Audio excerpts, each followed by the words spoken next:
Hello, in this video I want to show you how to manage substitutions in Google Docs.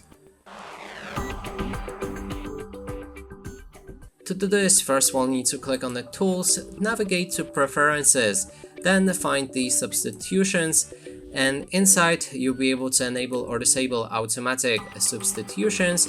Also, we can make it individually, so for example we can disable the C mark, and if you want to replace them or create new ones, you can start entering right here.